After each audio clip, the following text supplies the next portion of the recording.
സർക്കാരിന്റെ പ്രത്യക്ഷത്തിലുള്ള ഒരു പരാജയം തന്നെ നമ്മൾ നേരിട്ട് കണ്ടനുഭവിച്ചതാണ്.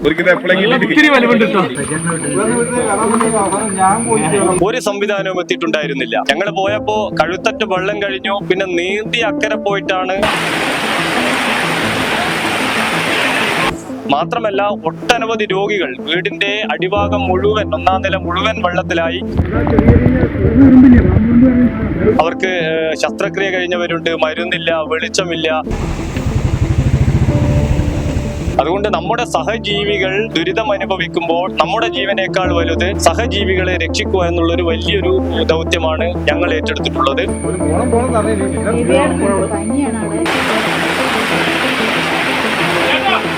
പക്ഷെ സർക്കാർ കണ്ണു തുറക്കണം, 100% കണ്ണു തുറക്കണം.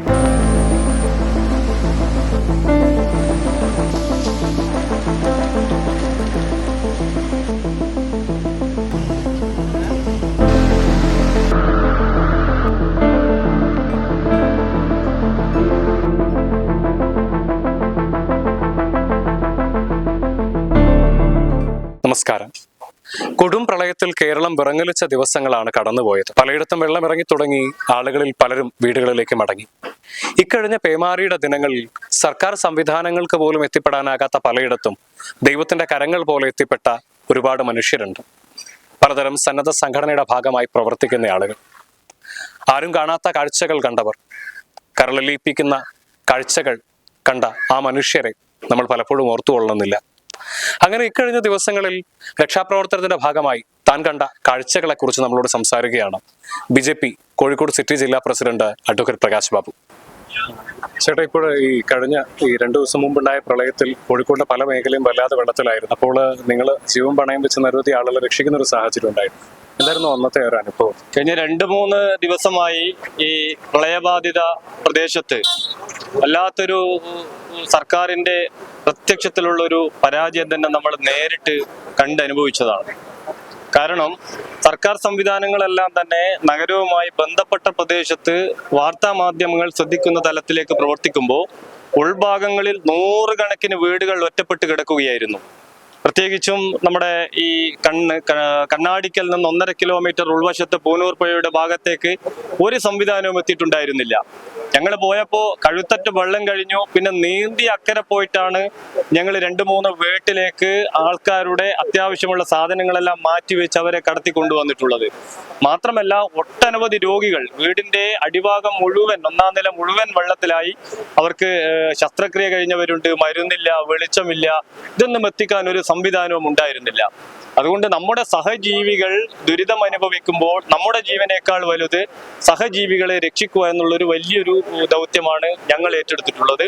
ഈ 2 ദിവസവും ഞങ്ങൾ ഉറപ്പിച്ചു പറയുന്നു, സർക്കാർ സംവിധാനം വരെ എത്തിപ്പെടാത്ത വേങ്ങേരിയുടെ ഉൾഭാഗം, പൂനൂർ പുഴയുടെ തൊട്ടടുത്ത ഭാഗം, അതേപോലെ തന്നെ ഈ കണ്ണാടിക്കലിൽ നിന്ന് 1 കിലോമീറ്ററുള്ള ഉൾവശം, ഈ ഭാഗത്ത് മുഴുവൻ ഞങ്ങൾ പ്രവർത്തിച്ചിട്ടുണ്ട്. 100 കണക്കിന് വീടുകൾ, പുറത്തിറങ്ങാൻ പറ്റാത്ത വീടുകളിൽ അവശ്യ വസ്തുക്കൾ ഞങ്ങൾ തലയിലേന്തി നീന്തി മറ്റു സംവിധാനങ്ങളിലൂടെയൊക്കെ എത്തിച്ചു കൊടുത്തിട്ടുണ്ട്. വെളിച്ചമില്ലാത്ത വീടുകളിൽ മെഴുകുതിരി. മാത്രമല്ല, നമുക്ക് അന്ന് ഞങ്ങളിത് പറയാതിരുന്നൊരു കാര്യം, 11 മണിക്ക് കണ്ണാടിക്കൽ ഉൾഭാഗത്ത് 2 അന്യസംസ്ഥാന തൊഴിലാളികൾ, പെൺകുട്ടികൾ, പെട്രോൾ പമ്പിൽ ജോലി ചെയ്യുന്നവരെ രക്ഷിക്കാൻ ഫയർഫോഴ്സിൽ വിളിച്ചപ്പോൾ ഞങ്ങളോട് പറഞ്ഞത് 1 യൂണിറ്റ് മാത്രമേ ഉള്ളൂ, അത് കക്കോടിയിലാണെന്ന്. അപ്പൊ ഇത്രയും ദുരിതമായ പൂർണ്ണമായിട്ടുള്ള അനുഭവങ്ങൾ ഉണ്ടായിരുന്നു.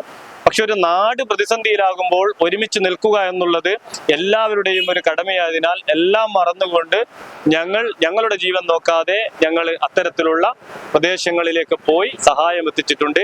പക്ഷെ സർക്കാർ കണ്ണു തുറക്കണം, 100% കണ്ണു തുറക്കണം. എല്ലാ വർഷവും ജൂലൈ ആഗസ്റ്റ് മാസത്തിൽ ഇതൊരു എല്ലാ വർഷവും നടക്കുന്ന രീതിയിൽ പതിവ് ഇത്തരത്തിലുള്ള ദുരിതാശ്വാസ ക്യാമ്പിൽ ജനങ്ങൾ പോകണം എന്നുള്ളതൊരു ലിഖിത നിയമമായിട്ട് ഇനി സാധിക്കില്ല. എവിടെയാണ് പരാജയം? പൂനൂർ പുഴ അല്ലെങ്കിൽ മറ്റ് വെള്ളപ്പൊക്കം ഉണ്ടാകുന്ന പ്രദേശങ്ങളിൽ എവിടെയാണ് ഈ പ്രശ്നം? അത് പരിഹരിക്കാൻ അടിയന്തരമായിട്ട് നടപടി ഉണ്ടാകണം. ജനങ്ങളുടെ ജീവനും സ്വത്തിനും അത് സംരക്ഷണം നൽകാൻ സർക്കാരിന് ബാധ്യതയുണ്ട്. അതുകൊണ്ട് ഇതൊരു പ്രകൃതിയുടെ ദുരന്തമാണ് എന്ന് കരുതി ഇതിനെ അവഗണിക്കുന്നതിന് പകരം ഏത് ഭാഗത്താണ് വെള്ളപ്പൊക്കം ഉണ്ടാകുന്നത് അതിന് ശാശ്വതമായിട്ടുള്ള പരിഹാരത്തിലേക്ക് ഇനിയെങ്കിലും സർക്കാർ കണ്ണു തുറക്കണമെന്ന് ഞങ്ങൾ ആവശ്യപ്പെടുകയാണ്.